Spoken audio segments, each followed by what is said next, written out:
So today I'm going to be discussing some problems that I had with team building. So like I said in yesterday's blog, my group got finalized last night. So today was all about figuring out our product, figuring out competition, and of course the dreaded figuring out what everyone's roles is. Now, because of the roles that were assigned in my group initially, we have a definite designer, we have two developers, and we have me and someone else being the business people. Now, because of all that, it was hard for our group to figure out who was going to be each of the CEO, CTO, etc., etc., etc. Now, I think the whole group came to a consensus pretty quickly who our design person was going to be, considering we got her exclusively for her design skills because she goes to art school.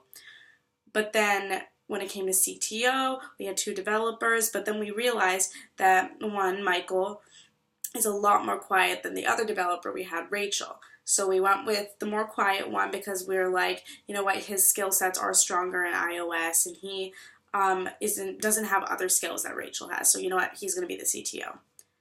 Here's where things got tricky. So the three people remaining were me, Rachel, and Alicio, who was the guy who initially came up with our idea.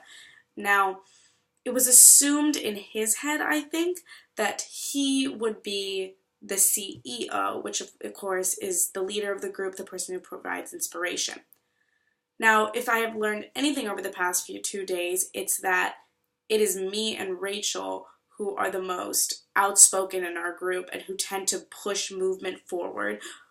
And while Alicio does have fantastic ideas, he doesn't necessarily have the ability to motivate people.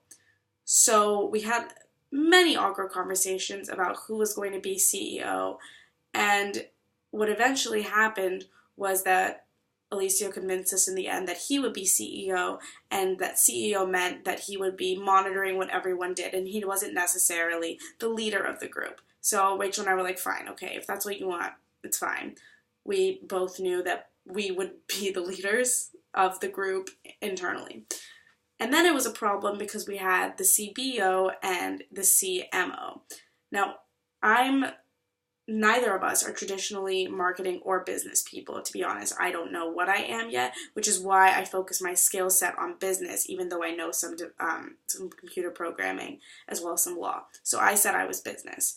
So I became the CBO, and then Rachel by default became the CMO, even though she, besides me, is the one propelling the group forward, which I guess is a good and bad thing because she is a very personable person and is really good at attracting people to the idea. So I think she should be fine with marketing, but it was just a very awkward situation today to kind of fight with Alicio and get him out of that CEO position, but eventually let him have it.